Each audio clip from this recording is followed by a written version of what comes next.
8 losses in a row, 21 losses on the season. What's kind of the mentality and the focus right now as this season is starting to come to a close with also heading into a big stretch of about 5 games in 7 or 8 days here? What's kind of the mentality and the message in the locker room right now?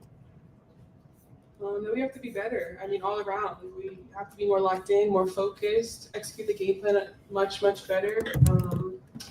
There just has to be a will to win, and we don't have that right now on a consistent basis, and we have it the entire season. So it's looking at ourselves individually, collectively, and figuring it out because we do have, like we said, 17 or so games left, and we can't just give up on the season. And we haven't, and I know we won't, but we got to figure it out urgently. Ryan? Phoenix 30 fast break points for them. I know an emphasis for you guys going into the game was just to kind of lock them down there on the transition. Just from your standpoint, what do you guys kind of see as the main challenges for that tonight? We got to take care of the ball. We got to take better shots and understand shot clock, understand just time to score, and just be more intentional. Our coach has been saying that over and over, just be more intentional, possession by possession, and really, really value everything on the court and just break it down rather than game, rather than half, rather than 5 minutes, a quarter, like possession by possession. Alyssa, second row on your right. Michaela, this one's for you. Just to zoom out a little bit, like I remember last year, there was a stretch after the All-Star break where you guys had injuries, kind of tough losses, stuff like that. Can you kind of like compare and contrast how the team is responding to those challenges like this year compared to last year? I mean, no, because this is completely different teams, completely different rosters, completely different coaching staff. So I think we take this year for what it is. And injuries happen; it's something that you can control. But injuries happen across the board for all 13 WNBA teams. So that's not an excuse. So we need to continue to approach every day with that mindset. Any more players? Once. Thanks. What's your next?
From Camilla in the first quarter and then some in the first half, and then we didn't see her a lot in the second half. Can you just speak on kind of what happened with her? I thought our they were bringing crowds a little bit, but then I thought that also our early shot selection, we had too many possessions where he just didn't get enough movement and it struggled to find its way inside to her. So, Ryan? Coach, in that third quarter, you went with a lineup, I think, HBL Alan, Mick, Will, and Maddie. Just what were you looking for just in that moment with just that shift? Energy. Energy. I was looking for activity defensively, and then having a couple more downhill threats that can get into the paint and see if we can make the defense react and get something going. So, yeah, that was a thought. Jay, Coach, you guys had a great first quarter, and all of a sudden, like the wheels fell off in the second quarter. What happened? What did Phoenix do differently for the change? I thought they just. I thought their biggest adjustment was just pushing it in transition, just putting their heads down and getting out. They were leaking out a little bit so they can get out in transition. They just killed us in transition today, and it wasn't really due to our turnovers tonight. Tonight was more of our shot selection, and we were just a little slow getting back in transition. So I think that's the predicament they put you in when they have someone like AT who at her position can handle and has that pace that she plays with, because she gets the board, and then her defender most of the time is around the paint and underneath the rim. And so when she's able to get the defensive rebound and push it in transition, puts a lot of pressure on your defense. And so I think in that second and third quarter, I think we struggled to put a stop to the bleeding when they started going on runs. And that was kind of the game. Carly, Coach, 8 losses in a row, 21 losses on the season. When I ask players what the mentality is, it's just wanting to play intentional and take it possession by possession, and that's what coaching is preaching to the players. Can you elaborate more on what you mean by intentionality, possession by possession, and what you want to see out of this team, especially entering a stretch here of about 5 or 6 games in 8 days?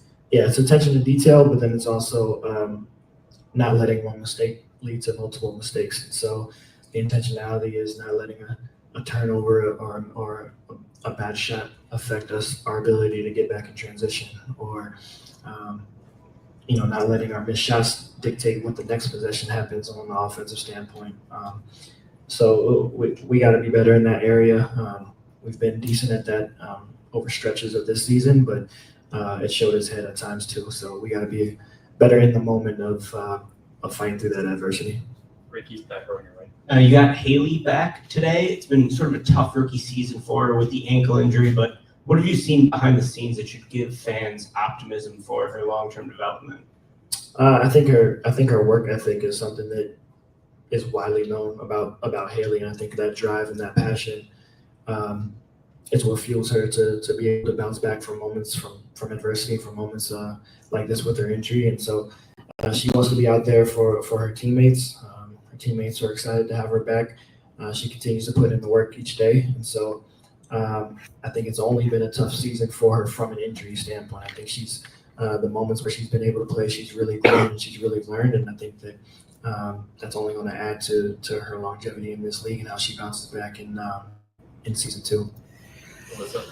Hey, Coach, we saw that Sloot was here today. Has she been able to give you her impression of just this recent stretch? Yeah, we talk all the time. It's obviously it's disappointing from all fronts. I think for Sloot, obviously she wishes she could be out there, but she's around and at practices. She communicates with the team all the time, so they know of her thoughts too. We talk a lot, and it's obviously trying to figure out a rhythm and a plan through these injuries. We'll hopefully get Ariel back soon, and Angel as well. And so, but until then, we got to figure out ways to continue to put together first quarters and fourth quarters like we did today from a defensive standpoint, and less of the second and thirds. Brian. Coach, just want to get your thoughts on how you felt Maggie's adjusted to the physicality of the league.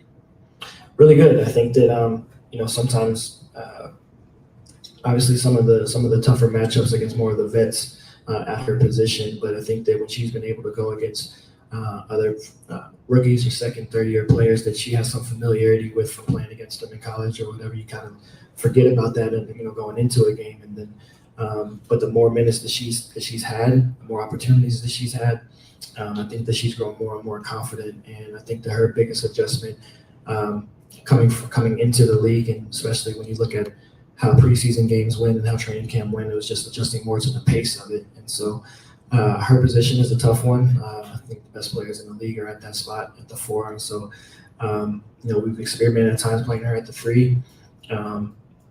but I think overall, I think she's done a really good job. There's not many second round picks that end up making it this far, and so it's a testament to her work ethic as well.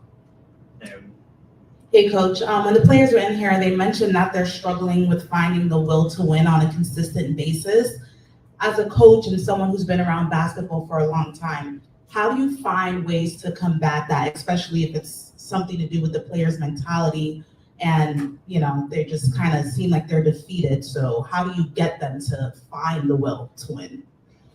Yeah, I think that everyone has the will to win. I think it's more of the will to compete that you have to find and have to have. I think no one plays the game wanting to lose. I think that, but not everyone understands what it takes to win. And so I think that from a competitive standpoint, that is the mindset that we've tried to build and instill and maintain. And so that's been more of what the messaging is of not letting your circumstances deflate you or defeat you from the will to compete. And so if you give yourselves a chance to compete, then you give yourselves a chance to win. If you're only focused on the win, then you lose sight of what it takes to compete. And so I think that that's kind of been how we've been communicating to our team, and I think they understand that. At the same time, I think that when you go in a stretch like we're, it becomes a little bit tough to see in the moment. And so we got to find ways to continue to battle, continue to dig in, so we can end the season strong. thanks, everyone.